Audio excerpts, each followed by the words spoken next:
Para comprender realmente Mesopotamia, debemos comenzar por su geografía, porque fue la tierra misma la que moldeó su destino. La región sur, conocida primero como Sumer y más tarde como Babilonia, era una inmensa llanura casi perfectamente plana. Sin montañas que la protegieran, sin bosques ni canteras de piedra, sus habitantes dependían por completo de la generosidad y la furia de dos grandes ríos, el Tigris y el Éufrates. Ambos ríos nacen en las altas montañas de Anatolia, en la actual Turquía, y recorren miles de kilómetros antes de desembocar en el Golfo Pérsico. Cada primavera, el deshielo de las nieves provocaba crecidas dramáticas que inundaban las tierras y depositaban un rico limo negro y fértil sobre los campos. Ese limo fue el verdadero regalo de los dioses y el motor que permitió el nacimiento de la civilización mesopotámica. Sin embargo, estas inundaciones no eran como las del Nilo en Egipto, que llegaban con una regularidad casi matemática y benévola. El Tigris y el Éufrates eran impredecibles y a menudo violentos. Podían traer vida abundante un año y destruir cosechas, aldeas e incluso ciudades enteras al siguiente. Esta incertidumbre marcó profundamente la mentalidad de sus habitantes. Para los mesopotámicos, los dioses eran poderosos, caprichosos e impredecibles, y la vida humana era frágil, siempre suspendida entre la bendición y la catástrofe. Fue precisamente esta lucha constante contra el agua lo que impulsó la primera gran innovación social de la historia, la organización colectiva a gran escala. Para controlar los ríos, construir canales de irrigación, diques, represas y reservorios, se necesitaba coordinar el esfuerzo de cientos y luego miles de personas.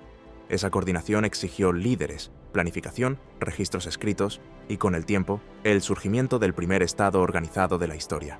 Las primeras comunidades permanentes aparecieron durante el período Ubaid, entre el 6500 y el 3800 a.C. Eran pequeñas aldeas de agricultores y pescadores que se asentaron junto a las orillas de los ríos. Sus casas estaban hechas de adobe, el mismo barro generoso que les daba el agua. Sus herramientas eran de piedra y hueso. Sus dioses eran fuerzas de la naturaleza que debían ser honradas y aplacadas con ofrendas. De esas humildes aldeas de barro, en apenas 2000 años, surgiría una de las mayores maravillas del mundo antiguo, la ciudad. Una ciudad que llegaría a ser la más grande y compleja que la humanidad había conocido hasta entonces. Hacia el año 3500 a.C., algo extraordinario sucedió en el sur de Mesopotamia. Las pequeñas aldeas del período Ubaid comenzaron a crecer, fusionarse y transformarse en algo completamente nuevo, la ciudad. La primera gran ciudad de la historia humana fue Uruk, construida a orillas del Éufrates, en lo que hoy es el sur de Irak. En su momento de máximo esplendor, alrededor del año 3000 a.C., Uruk llegó a albergar entre 40.000 y 80.000 habitantes. Estaba protegida por una imponente muralla de casi 10 kilómetros de circunferencia y se convirtió, durante siglos, en la ciudad más grande y poderosa del mundo conocido. Sus creadores fueron los sumerios, un pueblo cuyo origen aún hoy genera debate entre los historiadores. Lo que sí sabemos con certeza es que su lengua, el sumerio, es la más antigua que ha sido documentada en la historia escrita, y que no guarda relación conocida con ningún otro idioma, vivo o extinguido. La sociedad sumeria era profundamente estratificada. En la cima gobernaba el Lugal, el hombre grande, un rey sacerdote que concentraba en sus manos el poder político y religioso. Debajo de él se encontraban los sacerdotes y una compleja burocracia de funcionarios. Luego venían los artesanos, los comerciantes y los agricultores libres. En la base de la pirámide social estaban los esclavos, la mayoría prisioneros de guerra. Una de las ventanas más fascinantes a esta sociedad es el estandarte de Ur, descubierto por el arqueólogo Leonard Woolley entre 1922 y 1934 en las tumbas reales de Ur. Esta hermosa caja de madera incrustada con mosaicos de lapislázuli, concha y caliza roja data de alrededor del 2600 a.C. En sus dos caras muestra, con extraordinario detalle, escenas de guerra y de paz, soldados en formación, prisioneros encadenados, banquetes reales y músicos tocando arpas. El verdadero corazón de cada ciudad sumeria no era el palacio, sino el templo, y especialmente el zigurat. Estas impresionantes estructuras escalonadas no eran solo lugares de culto, eran el centro económico, administrativo y espiritual de la ciudad. El zigurat de Ur, uno de los mejor conservados, fue construido por el rey Ur-Nammu alrededor del año 2100 a.C. y estaba dedicado al dios lunar Nana. Con una base de 64 por 45 metros y varias terrazas superpuestas, se alzaba como una montaña artificial que dominaba el horizonte, conectando la tierra con el cielo. Pero el mayor legado de los sumerios no fue de piedra ni de ladrillo, fue intelectual. Alrededor del año 3200 a.C., en la propia Uruk surgió la escritura. No como un invento repentino de genio, sino como una necesidad práctica. Los administradores de los templos necesitaban controlar con precisión el grano que entraba y salía, los rebaños, los trabajadores y las ofrendas. Al principio eran simples pictogramas. Una cabeza de buey representaba un buey, una espiga de trigo representaba grano. Con el tiempo, estos signos se volvieron más abstractos y comenzaron a representar también sonidos. Así nació la escritura cuneiforme, llamada así porque sus trazos, hechos con un punzón sobre arcilla húmeda, tenían forma de cuña. Gracias a esta revolucionaria invención, la humanidad pudo por primera vez preservar el conocimiento de forma permanente, más allá de la memoria oral. Leyes, contratos, poemas épicos, listas de reyes, observaciones astronómicas y hasta recetas médicas quedaron grabadas para siempre en miles de tablillas de arcilla que hoy podemos leer en los museos del mundo. Para los mesopotámicos, el mundo no nació de un acto de amor divino, sino del resultado de una violenta batalla cósmica. Según el Enuma Elish, el gran poema de la creación babilónico, escrito alrededor del siglo XVIII a.C., pero basado en tradiciones sumerias mucho más antiguas. Al principio solo existían las aguas primordiales, Apsu, el agua dulce y tranquila, y Tiamat, el vasto océano salado y caótico. De la mezcla de estas dos aguas surgieron los primeros dioses. Pero pronto el ruido y el bullicio de sus hijos molestaron a Apsu, quien conspiró para destruirlos. El dios Ea lo descubrió y lo mató primero. Enfurecida, Tiamat se transformó en un monstruo aterrador y declaró la guerra a todos los dioses. Fue entonces cuando Marduk, el dios principal de Babilonia, se ofreció a combatirla con una condición: ser proclamado rey supremo de todos los dioses. Armado con el viento y la tormenta, Marduk enfrentó a Tiamat, la atrapó en su enorme boca abierta y la atravesó con su lanza. Partió su cuerpo en dos. Con una mitad formó el cielo y con la otra creó la tierra. De la sangre de Kingu, el esposo de Tiamat, moldeó a los seres humanos, cuya única misión sería servir a los dioses y proveerles de alimento y ofrendas. Esta visión del origen del mundo tenía consecuencias profundas. Para los mesopotámicos, los humanos no eran hijos queridos de los dioses, sino sus sirvientes.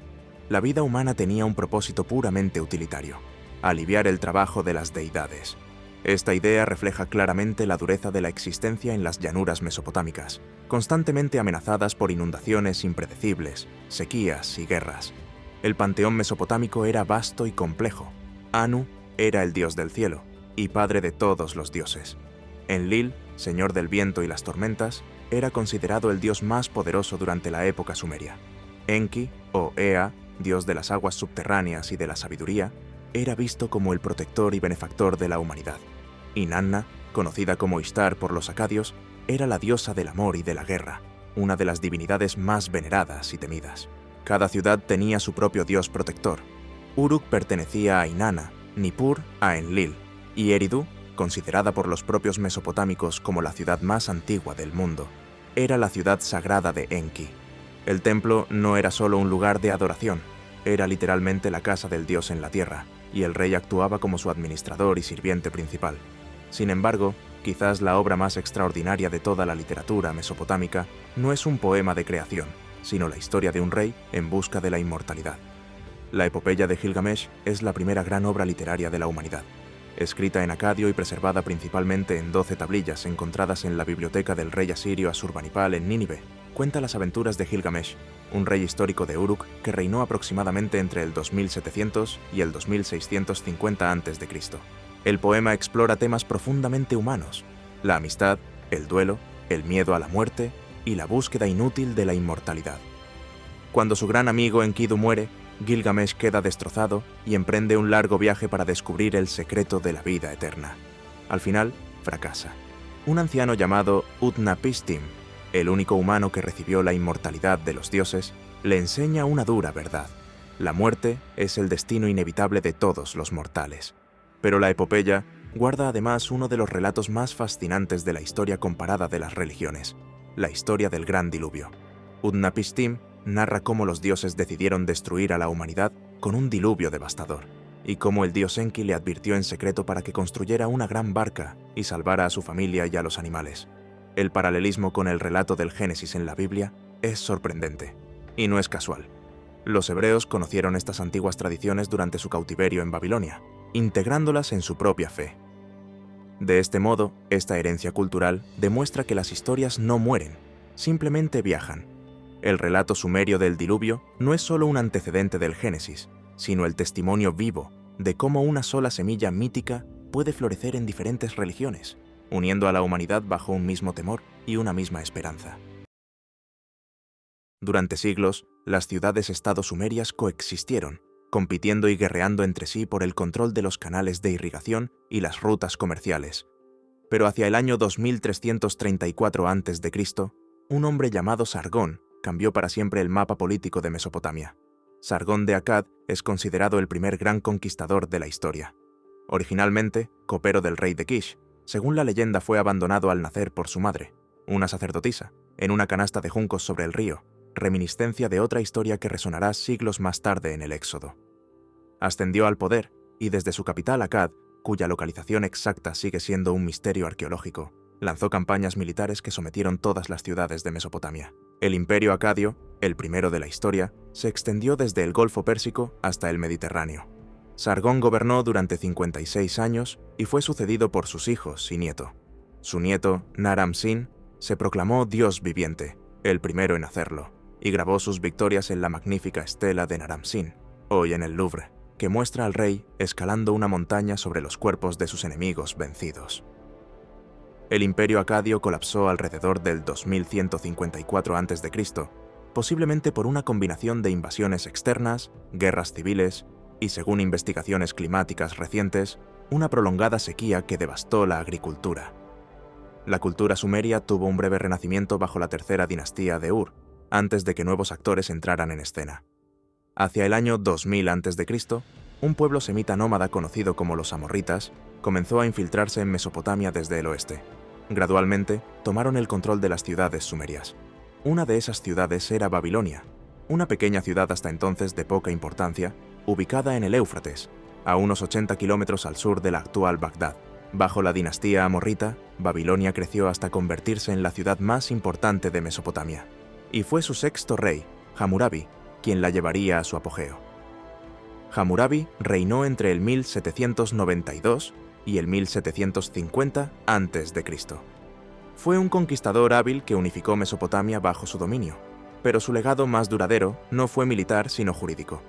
El Código de Hammurabi, grabado en una estela de diorita negra de 2,25 metros de altura, representa el conjunto de leyes más completo que ha sobrevivido del mundo antiguo. La estela, hoy en el Museo del Louvre en París, fue descubierta en 1901 en la antigua ciudad de Susa, donde había sido llevada como botín de guerra por los elamitas. En su parte superior, un bajorrelieve muestra a Hammurabi, de pie ante Shamash, el dios del sol y la justicia, recibiendo de él las leyes. El mensaje es claro. Estas leyes no son capricho del rey, sino mandato divino. El código contiene 282 disposiciones legales que regulan aspectos tan diversos como los contratos comerciales, el matrimonio y el divorcio, la herencia, los salarios, los precios, los delitos y las penas. El principio de la ley del talión, ojo por ojo y diente por diente, aparece explícitamente en varios artículos, aunque su aplicación variaba según la clase social del ofensor y del ofendido. Algunos ejemplos ilustran la complejidad de esta sociedad. Si un constructor construía una casa que se derrumbaba y mataba al propietario, el constructor sería ejecutado. Si mataba al hijo del propietario, el hijo del constructor sería ejecutado. Si un médico realizaba una operación con un cuchillo de bronce y el paciente moría, el médico perdería la mano. La justicia, en Babilonia, era severa y literal. Bajo Hammurabi, Babilonia se convirtió en el centro cultural e intelectual de Mesopotamia. Los textos matemáticos babilónicos de este periodo demuestran un conocimiento notable. Los escribas babilónicos sabían calcular raíces cuadradas, resolver ecuaciones de segundo grado, y conocían el teorema de Pitágoras más de 1000 años antes del nacimiento de Pitágoras. Conocían también el número pi con considerable precisión. Dividían el círculo en 360 grados, el año en 12 meses, el día en 24 horas, la hora en 60 minutos y el minuto en 60 segundos. Estas divisiones, que usamos todavía hoy, son herencia directa de Babilonia.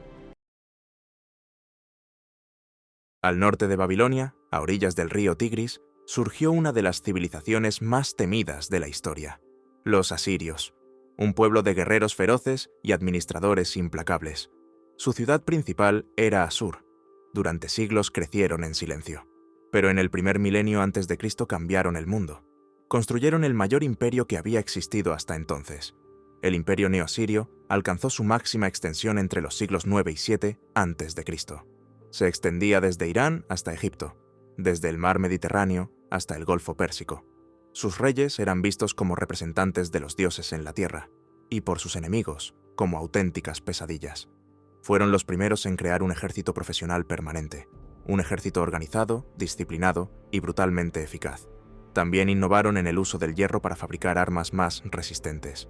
Esto les dio ventaja frente a muchos de sus rivales. Utilizaban carros de guerra, caballería e infantería pesada. Pero su verdadera ventaja era la ingeniería militar.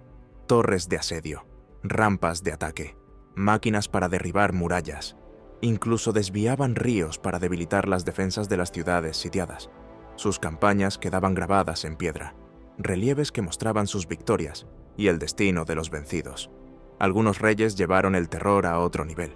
Asurnasirpal II dejó registros detallados de sus campañas. En ellos describía castigos extremos sin ningún tipo de filtro: desollamientos, empalamientos, decapitaciones masivas. No era solo violencia, era estrategia. El terror era una herramienta de control. Otra de sus armas fue la deportación masiva. Cuando conquistaban un territorio, desplazaban a su población. Los llevaban a otras regiones del imperio, y en su lugar asentaban a otros pueblos. Así rompían identidades, evitaban rebeliones y fortalecían su dominio. Incluso pueblos enteros desaparecieron de la historia. Las llamadas 10 tribus de Israel fueron deportadas en el año 722 a.C. por el rey Sargón II. Con el tiempo, se mezclaron con otras poblaciones y perdieron su identidad original. Pero Asiria no era solo guerra. También fue uno de los primeros imperios en desarrollar un sistema de comunicaciones eficiente. Mensajeros imperiales recorrían largas distancias por rutas establecidas. Esto permitía controlar territorios enormes con rapidez.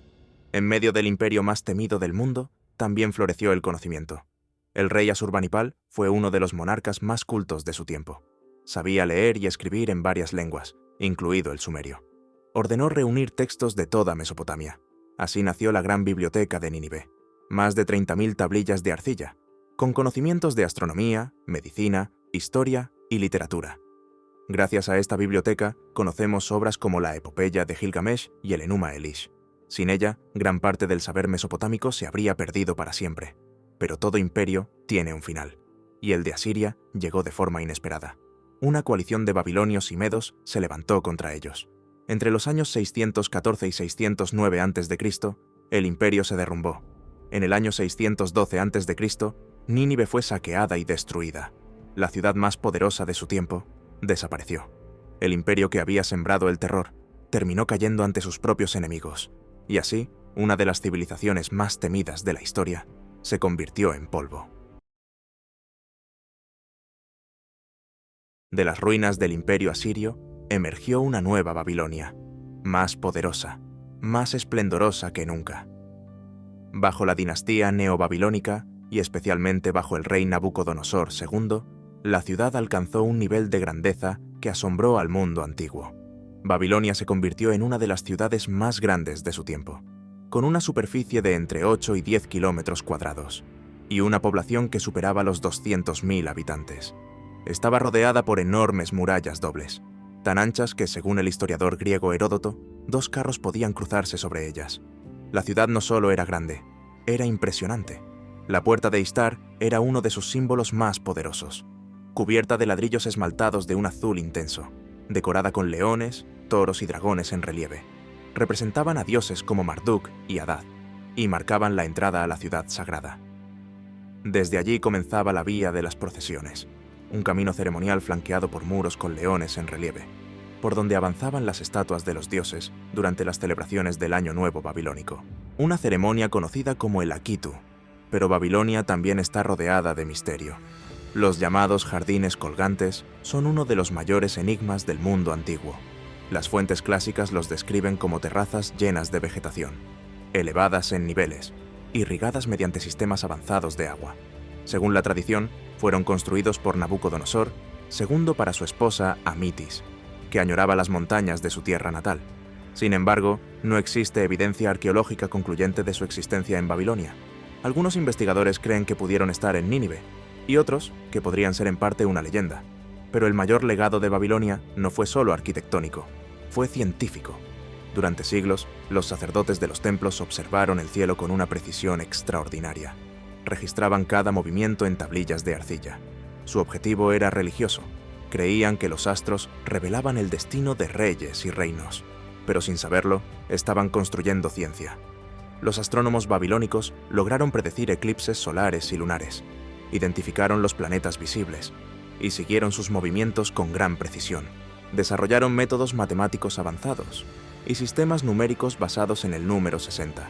Gracias a ellos hoy dividimos el tiempo en horas, minutos y segundos.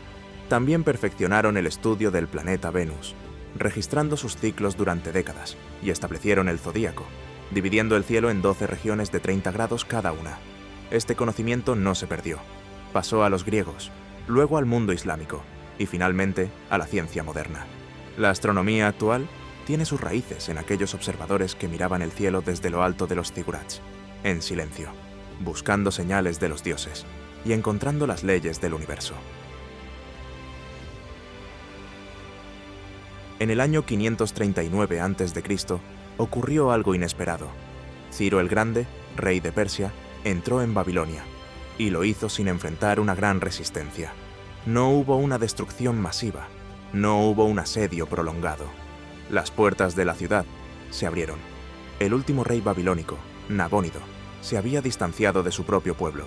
Había favorecido el culto al dios lunar, sin por encima de Marduk, la deidad principal de Babilonia. Esto provocó tensiones profundas con los sacerdotes y con la población. Así, cuando Ciro llegó, muchos lo vieron no como un conquistador, sino como un libertador. Una antigua tablilla de arcilla, conocida como el Cilindro de Ciro, cuenta esta historia desde la perspectiva del vencedor.